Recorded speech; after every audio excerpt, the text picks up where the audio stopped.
everybody. I just wanted to come on and tell you guys how proud I am of you, that you're doing such great work, and I wanted to read you a story. It's called Harry and the Terrible Whatzit, and it's by Dick Gackenbach. It's kind of an interesting name. It's called Harry and the Terrible Whatzit. Harry and the Terrible Whatzit by Dick Gackenbach. There's Harry. I knew there was something terrible down in the cellar. I just knew, because the cellar was dark and damp, and it smelled.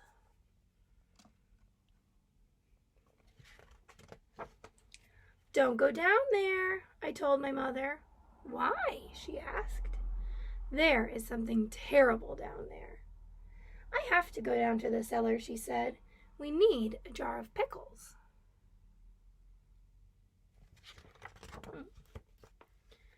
She never believes me. I waited and waited and waited at the cellar door. She never came back up.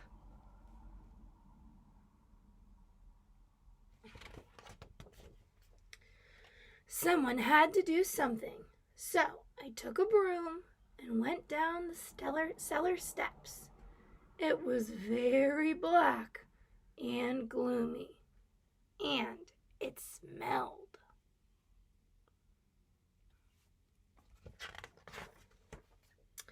"I know there's something here," I called out. "What did you do with my mother?" Then I saw it. A double-headed, three-clawed, six-toed, long-horned Whatzit. There it is.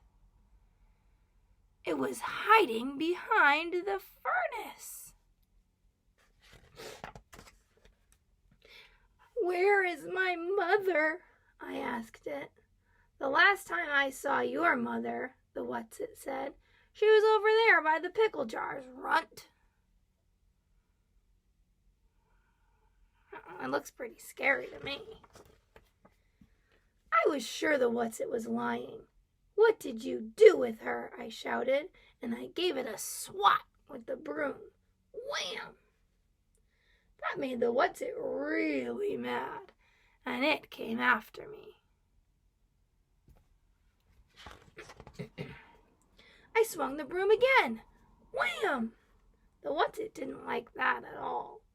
It climbed up on the washer, and I hit it right where it sits down.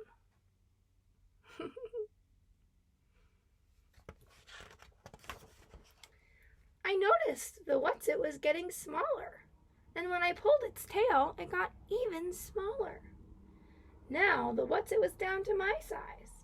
"Okay, you better tell me what you did with my mother," I said, "or else." "Kid, you're crazy," the Whatzit answered.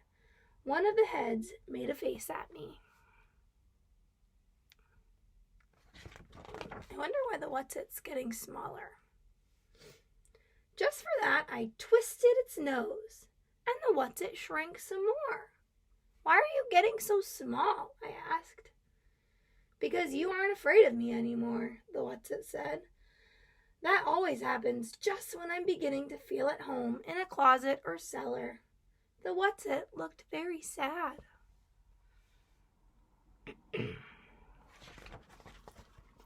The Whatzit got smaller and smaller and smaller.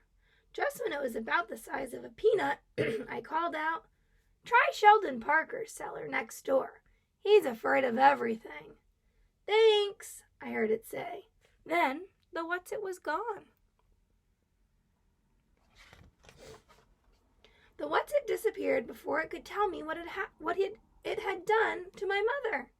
I looked in the washer. She was not there. I looked behind some boxes. My mother was not there either. I looked inside the wood bin. No mother there. I was very worried.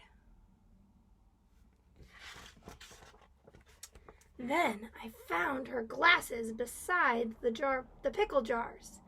But what had happened to the rest of her? I was searching for more clues when I discovered the back cellar door was open. I looked outside, and there, in the bright sunlight, what's it gonna be? Was my mother picking flowers. Boy, was I glad to see her. I found your glasses in the cellar, I said. Thank you, Harry, she said, but I thought you were afraid of the cellar. Not any more, I answered. The terrible Whatzit is gone.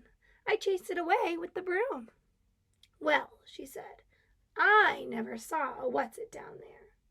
She never believes me.